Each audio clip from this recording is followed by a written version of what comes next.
Illustrator ir vektora grafikas programmatūra, kura ļauj mums zīmēt dažādus dizainus, un mēs varam noformēt dažādus projektus. Kur to izmanto? Ļoti plaši var izmantot uzņēmuma stila izstrāde. Tas ir gan visādi tur logotipi un brendkrāsas un vispār kā uzņēmums sevi prezentē. Jā, visi tie momenti to var tur definēt. Plakātu izstrāde, bukleti, vizītkartes, logo, mājas dizains, mājaslapu dizains, tekstilu dizains, etiķešu dizaina izstrādes. Nozīmē, ka jūs varat sagatavot zīmējumus, ko jūs gribēsiet tā kā uzlikt, jā, uz tekstilu, pēc tam tur izprintēt, jā, vai varbūt uztaisīt kaut kādus ne tikai drukas materiāliem, bet arī digitāliem. Jā, kur digitālais dizains. Mājas dizains divreiz, lai neaizmirstam. Iepakojumi, protams, grāmatas. Kaut arī grāmatas vairāk tiek taisītas InDesignā, bet ilustrācijas grāmatām to gan vairāk zīmē Illustratorā. Programmas ir daudz, jā, un jūs ziniet, arī ir Photoshop. Photoshop strādā ar attēliem, viņš apstrādā vairāk attēlus. Illustratorā mēs zīmējam, mēs veidojam paši no nulles, un mēs varēsim viņus palielināt un samazināt tik reiz, cik mēs gribēsim, un tik reizēs, cik mums ir nepieciešams. Un tad sagatavojot šo zīmējumu, mēs varam viņu izmantot tālāk, mēs varam viņu vai nu drukāt, vai nu ielikt iekšā citā programmā, piemēram, InDesignā, ja mēs tur veidojam grāmatu, jo InDesignā mēs varēsim taisīt vairākas lapas, ja, tur ir tāds izklāja lapas. Viss ir dēļ tā, lai taisītu tur, lai būtu to daudz, ja. Illustratora ir mazliet savādāk, tur ir tie mākslas dēļi, un tur mēs varam veidot, piemēram, tur vairākus plakātus vienlaicīgi. Tie, kuri strādā ar CorelDRAW, arī jums būs mazliet savādāk tur jāpierod, jo atkal, kur atrodas tās lapas, jā, mazliet savādāk viņas izskatās, un arī tas pluss strādājot ar artboardiem. Darba sākšana ir tāda, kad jūs ieslēdzat programmu, tad mēs veidojam jaunu dokumentu, klikšķinot uz Create New pogas, veidot jaunu, un tad mums tiek atvērts loks. Mēs varam izvēlēties no piedāvājumiem, no sagataviem. Mēs varam izvēlēties arī atvērt kādu failu, kurš tika izveidots nesen, piemēram, recent. Ir kādi saglabāti, ja mēs varam saglabāt darbus. Un šeit ir tālāk sagatavas priekš noteiktiem izmēriem, piemēram, priekš mobiliem telefoniem. Un tur atvērsies vaļā, tad zemāk izmēri tieši priekš telefoniem. Tad ir web. Šeit man lejā rekur tieši priekš webā ir atvērts. Un te jūs varat redzēt, kādi ir pikseļi, kādi ir izmēri, kurus mēs varam atvērt ar sagatavi un tad izmantot. Ja mēs veidojam dizainu un pēc tam mēs viņu drukāsim, mēs izvēlamies šo sadaļu print, un tad mums būs A4, A5, A6 lapas un tā tālāk. Līdz ar to, ko jūs šeit izvēlēsieties, mums mainīsies parametri šeit labajā pusē. Bet, protams, jūs varēsiet arī izvēlēties un manuāli arī ierakstīt tos izmērus, kuri jums ir nepieciešami. Nav obligāti veidot tikai no šīm sakatavēm. Jā, jūs varat, protams, uzreiz iet un te mainīt ciparus. Tālāk te vēl ir priekšfilma un video un art un illustration. Mēs pārsvarā veidosim visu priekšweb, ja izmantosim šo te lapu. Šīs sagatavas, kas te ir dotas.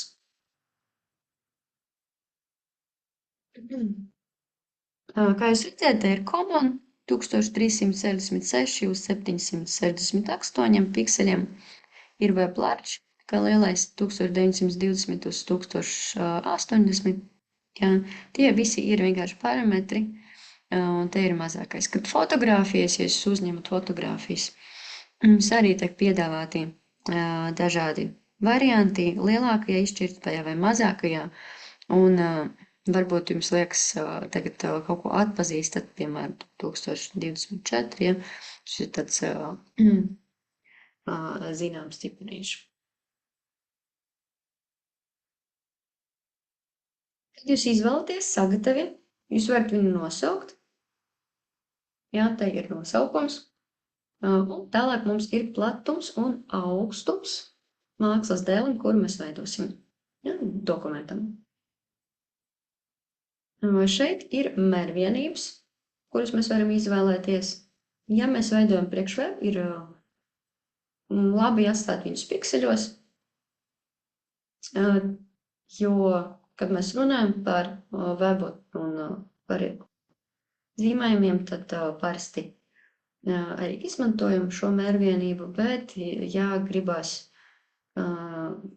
izmantot, piemēram, centimetrus, protams, tos arī var. Un tad viņš automātiski pārskaitļos, cik ir šīs arī centimetros. Te ir lapas orientācija, horizontālā vai vertikālā, var izvēlēties, un cik mums ir nepieciešams lapu iekšā mākslas dēļ. Blīd mums ir vajadzīgs tad, kad mēs drukājam dokumentu, mēs to neapskatīsim, un tad ir color mode. Color mode ir krāsu modelis, kurš tiek izmantots, un šeit ir RGB. Un automātiski viņš mainās, piemēram, ja mums ir web, tad parasti color mode ir RGB, un pikseļi tiek izmantoti. Ja mēs iesim uz print, tad viņš pārsvarā liks milimetrus un būs tecmīgi. Ja, jo viņš uzreiz jums sagatavo drukai. Tad, ja mēs izmantojam webam, tad viņš arī sakārto visu nepieciešamo. Un mums papildus nav ne par ko jādomā.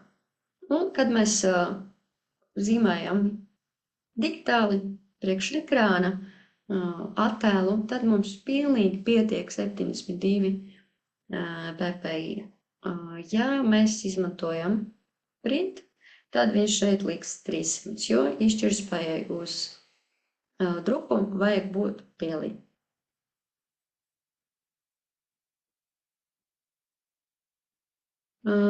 Tātad, kā izskatās ekrāns? Jūs varat redzēt lietotnes joslu pašā augšā.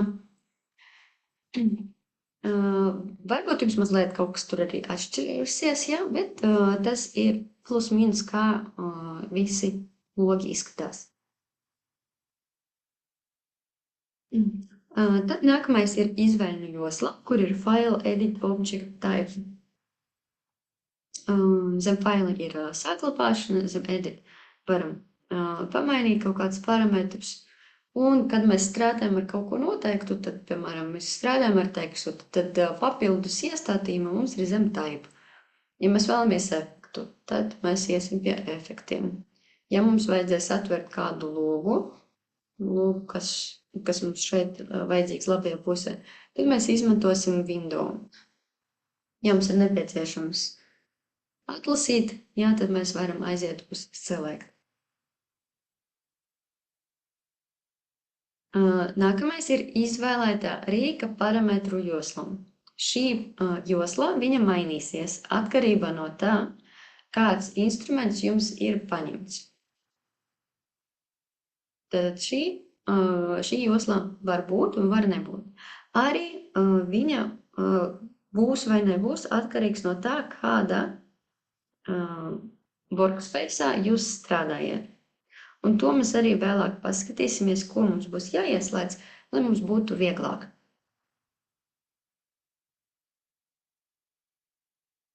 Kreisajā pusē ir rīku josla. Šeit ir visi iespējamie, tā kā visi piedāvātie ar ilustrātoru rīki, jā, visi instrumenti. Pats pirmais, kas tur stāv, ir melnā bultiņā, tas ir atlasīšanas rīks. Ar to mēs atlasam objektus, iezīmējam objektus.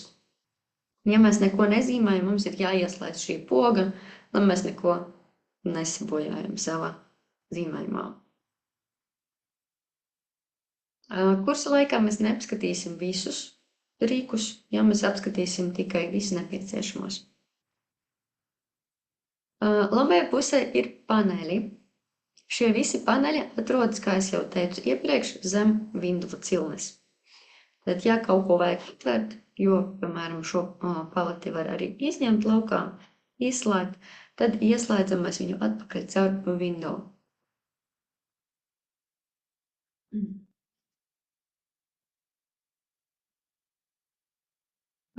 Pašā vidū, baltā krāsā, mums ir mākslas dēlis, tā ir mūsu darba lapa, uz kuras mēs strādājam. Mēs nezīmējam ārpus objektus, mēs zīmējam tieši uz viņus. Un tādas darba lapas mēs varam veidot šajā vidē vairākus, bet mēs sāksim ar vienu. Arī tā kā šeit mēs varam pietuvoties, cik vien iespējams, un attālināties, mēs varam daudz objektu uzzīmēt uz vienas lapas.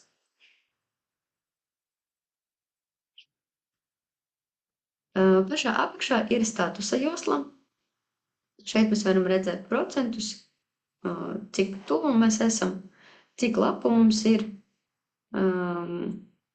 Un šeit arī ir, mēs varam pabīdīt lapu, bet es nerekomendēju izmantot šos te, ja, jo labāk to visu darīt ar peli un vienkārši iemācīties, un tad ļoti labi jūs varēsiet strādāt ātri un ērti.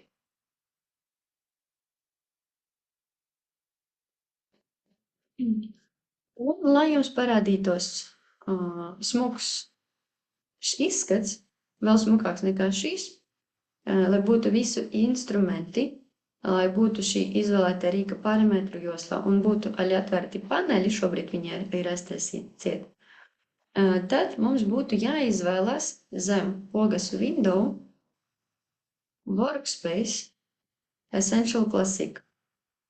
Ja Essential Classic jums stāv, tad labāk uztaisīt Reset, lai viņš pārstartē viņu.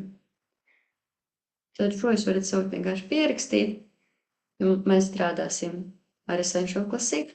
Tā mums ir daudz vieglāk, un tad visi parametri mums būs viegli pieejami, lai mēs varam mainīt. Tātad Window, Workspace, Essentials Classic.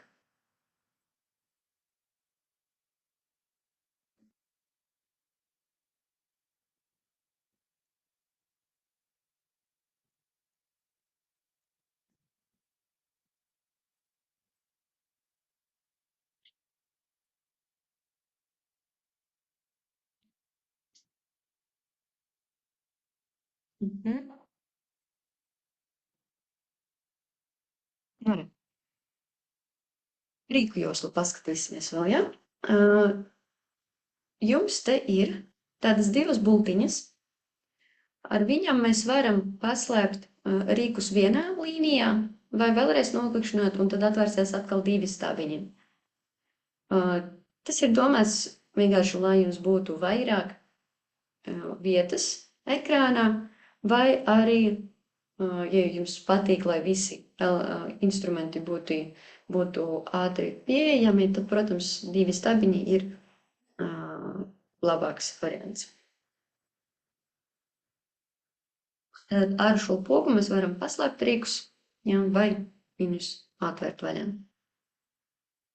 Dažiem instrumentiem Ir maziņš 3 stūrītis lejā. Tas nozīmē, ka tur zem viņa atrodas vēl papildus rīki. Ja mēs uz viņu noklikšķināsim, tad mums atvērsies vaļā vēl papildus izvēles.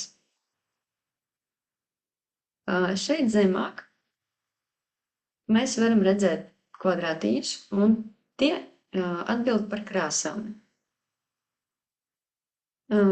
Krāsa, kas ir virsū, kreisajā pusē, ir aizpildījuma krāsa, un šeit tāda kontūra, tas ir kontūras krāsa. Pēc nopusējuma mums ir kontūra krāsa melnā, un balta ir iekšpusē.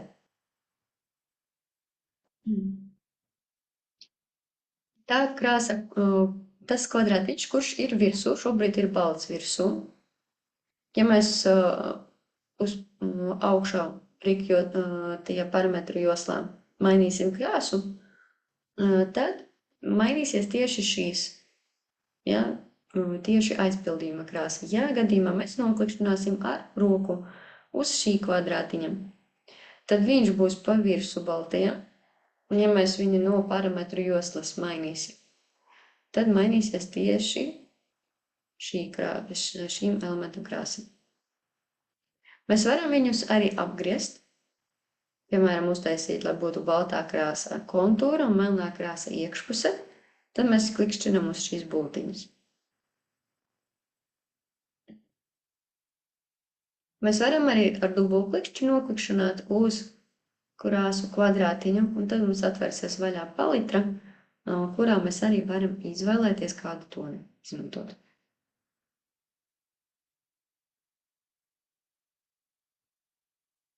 Tad aizpildījuma krāsa un kontūra krāsa. Ja gadījumā mums ir jānoņem krāsa, lai tur būtu tā kā tukšs, tad mēs izvēlamies kvadrātiņu, kas ir nosvītrots sarkanu līniju. Tas nozīmē, ka krāsas tad nebūs. Ja mums ir aizpildījuma krāsa virsū, mēs noklikšķinam uz šo kvadrātiņu, tad noņemas aizpildījuma krāsa. Ja būs kontūra krāsa virsū, ja, tad viņš noņems kontūra krāsu. Pārvietošanās pa darba virsmu. Mēs varam izmantot Ctrl+ un Ctrl- pogas. Ctrl turu, un ar mīnusiņu var vairākas reizes paspiest, tik reizes, cik mums vajag pietuvoties vai attālināties. Ja, Ctrl+ un Ctrl-. Nākamā iespēja pieturēt Alt, kas ir kreisajā pusē, un ar peles ritentiņu paralēli. Un tad jums būs zoom in, zoom out. Mēs varam arī pamainīt parametrus, lai mums nebūtu jāspiež Alt, lai tikai strādātu ritentiņš. To mēs varam mainīt pie Edit Preferences, un tur ir ķeksīts Zoom with Mouse Wheel. Tas vienkārši ir daudz ērtāk, kad tev nevajag vēl papildus pogu jāspiež un jātur uz tastatūras, jā, bet kad to darīt tikai ar pelīti. Un šeit atkal mēs atgriežamies pie tā, ka ir ļoti labi, kad mēs strādājam ar ilustratoru un mums ir pele.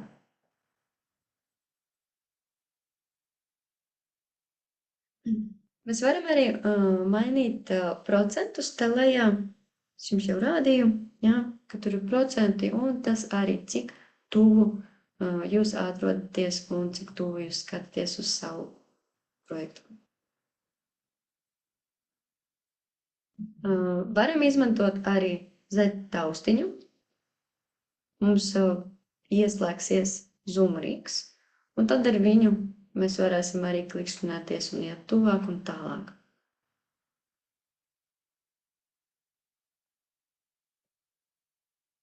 Zem Cilnes window ir arī navigators, kuru var arī izvēlēties, un tad caur viņu noteikt, uz kuru pusi mēs vēlamies paskatīties tuvāk.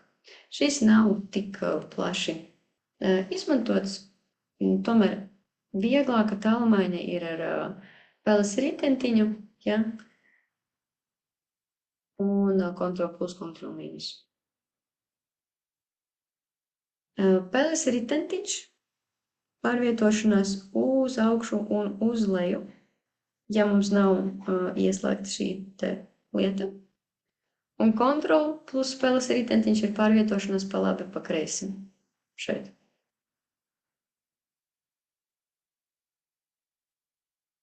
Vēl mēs varam izmantot rociņu pārvietošanai. Tad mums ir jāizvēlās hand vai ar taustiņš uz tastatūras. Un tad viņš ieslēdzās, un tad mēs varam pārvietoties pa plakni. Nemainot zumu. Dokumenta skatu režīmi mēs varam redzēt savu ekrānu kopā ar visiem instrumentiem, rīku joslām un citiem atvērtiem logiem, bet varam arī izdarīt tā, lai visu pazustu, lai paliktu mums tikai mūsu dizains. Un to mēs varam mainīt ar Shift F pogu.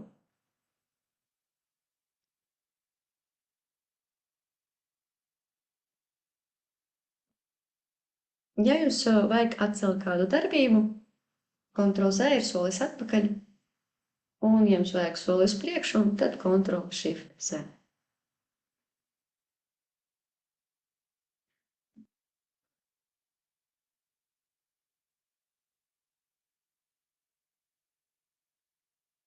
Tātad, ja mēs zīmējam objektus, kas tad ir jāsaprot? Ir divi veidi, kā mēs zīmējam objektus. Pirmais variants. Mēs noklikšķinam uz rīka, un tā redziet, ir maziņš trīsstūrītis, un ja mēs noklikšķināsim un paturēsim pelītes taustiņu uz šī trīsstūriša, tad mums pavērs vaļā, kur vēl iespējas, ko mēs vēl varam zīmēt.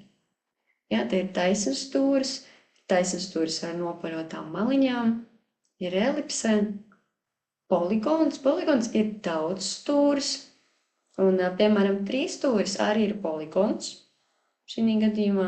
Ja jums vajag trīsstūri, tad jūs ņemat to un nosakat, ka jums ir trīs malas, trīs virsotnes. Starp un flare tool. Jūs varat arī taisnu stūri, ja jūs zīmējat, izsaukt ar M burtiņu. Tātad mēs ņemam attiecīgu rīku, lai zīmētu, tad mēs velkam peles kursoru pa diagonāli. Ja mēs pieturēsim pogu Shift, tad mums būs regulāra figūra. Regulāra nozīmē, ka būs vienādi attālumi. Ja, un tad mums sanāks vai nu kvadrāts, vai nu aplis. Mums nebūs elipse un taisns stūris. Mums būs aplis, tad un kvadrāts. Un otrs variants, kā mēs varam ielikt objektu, mēs vienkārši mēs noklikšķinām vienreiz uz rīka. Tad mēs noklikšķinām uz mākslas dēļa, un tad mēs ievadam parametrus.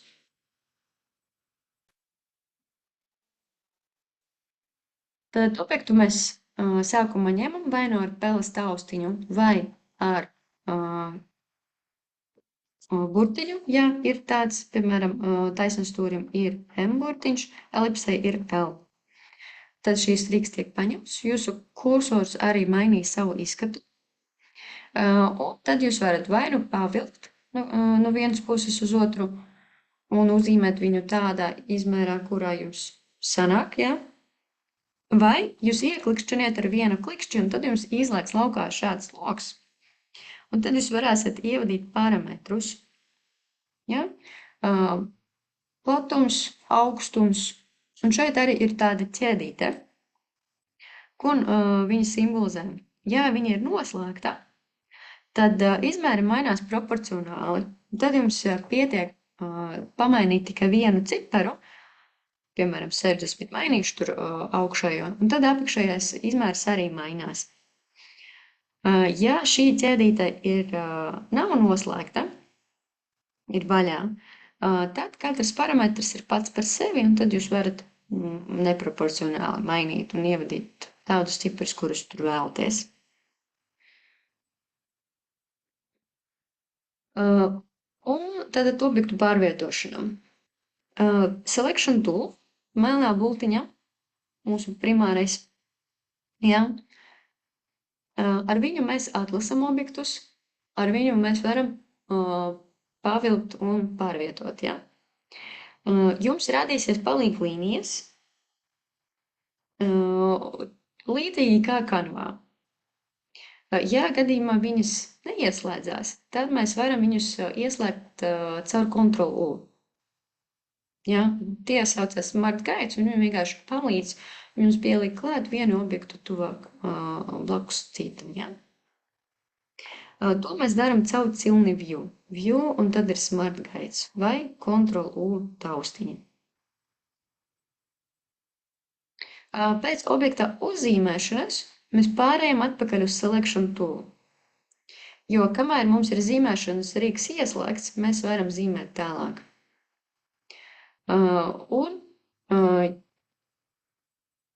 Lai mēs noņemtu atlasījumu, tad mēs paņemam Selection Tool un noklikšķinām maliņā. Selection Tool mēs varam arī ieslēgt ar V burtu.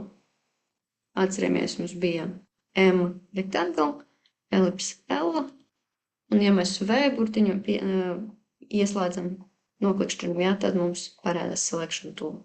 Tiek ņemts.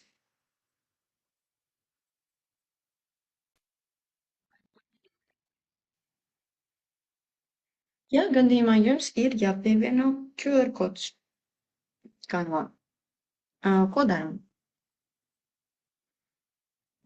Braucam uz leju, un šeit ir apps, aplikācijas, te rakstam QR code, enter, un izvēlamies QR code generator. Un tad open. Ups, tā.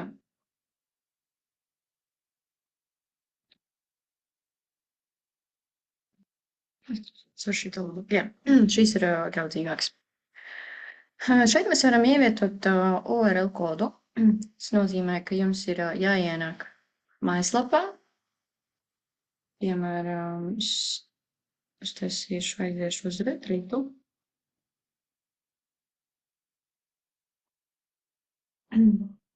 Paņemu linku, nokopēju viņu, Ctrl+C. Un šeit ieliekam ar Ctrl+V. Un tad generate code. Kas šeit vēl ir labs? Tad pirmkārt viņš jau ir, viņš strādā. Jūs varat viņu uztaisīt uz jebkuru lapu, bet jūs varat viņu arī uztaisīt customize.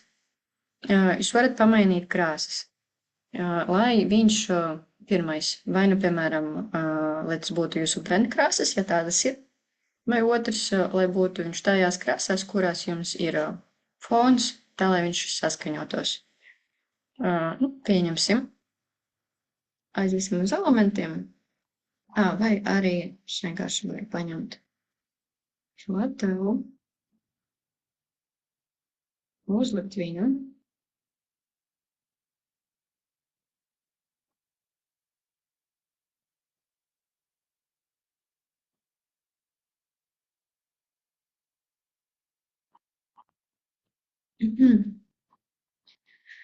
Nu, re, un tagad es varu, piemēram, es gribu viņu zaļā krāsā.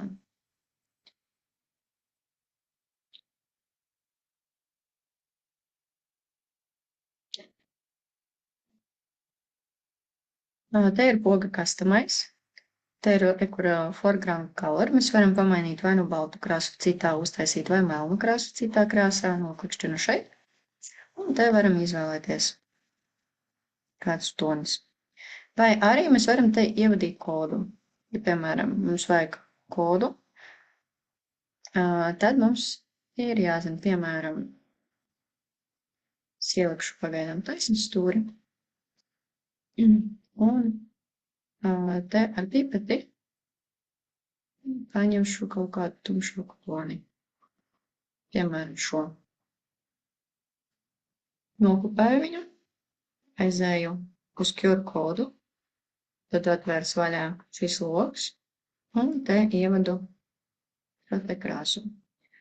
Kas tagad ir jāizdara? Vajag uztaisīt generate code vēlreiz, un re, kur viņš viņu uztaisīja. Vai arī update code var klikšķināt. Tad viņš arī taisa update. Un tad mēs viņu ieliekam iekšā, un viņš jau labāk saskaņojās ar mūsu dizainu. Šeit arī ir margin. Mēs varam viņu vai nu izmantot, vai nu neizmantot. Tas ir tas attālums šeit vēl līdz kodiņam. Nu, te ir vienkārši paskatās, cik ļoti viņš tad iestāv jūsu dizainu. Pamēģinam uztaisīt aicinājumu uz kādu retrītu vai atpūtu uz brīvdienām un pievienojot klāt arī mājaslapas QR kodu.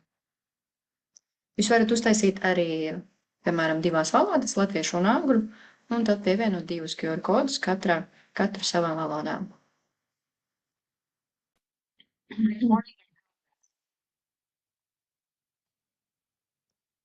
Ja gadījumā mēs vēlamies uzlikt gradientu uz tekstu, tad mēs varam iet cauri aplikācijām. Un tad mums ir jāuzraksta type gradient. Šeit ir aplikācija.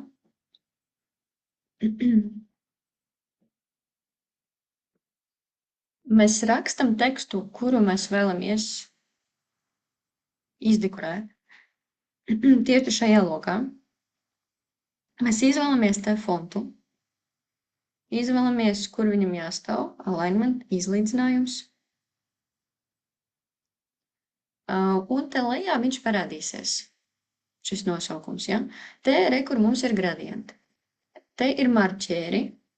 Mēs varam mainīt te krāsas.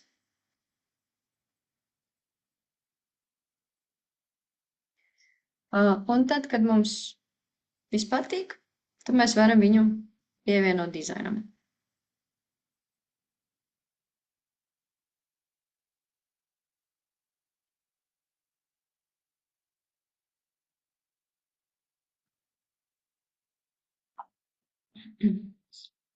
Ja gadījumā mēs vēlamies kaut ko izmainīt, mēs varam uztaisīt update.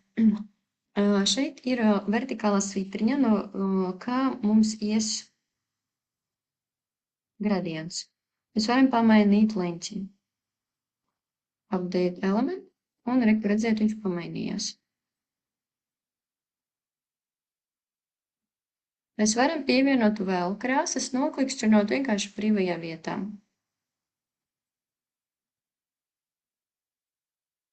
Reku pievienoju vēl vienu update elementu.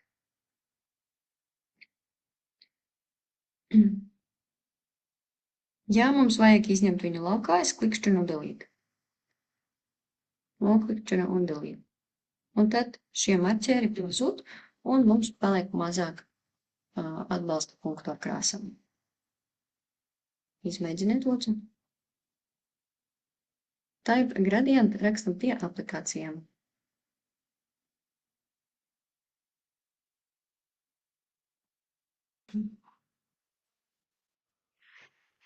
Šeit pie aplikācijām atkal mēs varam pierakstīt waves, un te ir wave generator.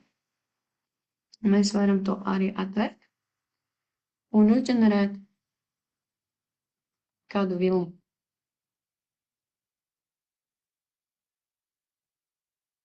Mēs varam uztaisīt zigzagu. Mēs varam te palielināt vai samazināt skaitu. Te ir izlīdzinājums, te ir asumiņi, te ir tādi kvadrātiņi. Var izvēlēties, kāds variants ir vajadzīgs. Un tad var izmantot viņu. Ar krāsām viss ir tas pats.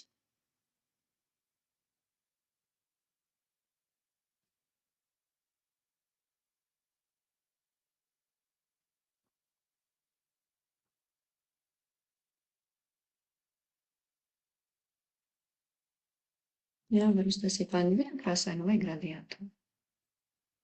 Wave generator viņš saucās. Varam arī klikšķināt, ja ir tāds randomais, tad viņš randomā ieliks, vēl pamainīs tad jūsu zīmējumu.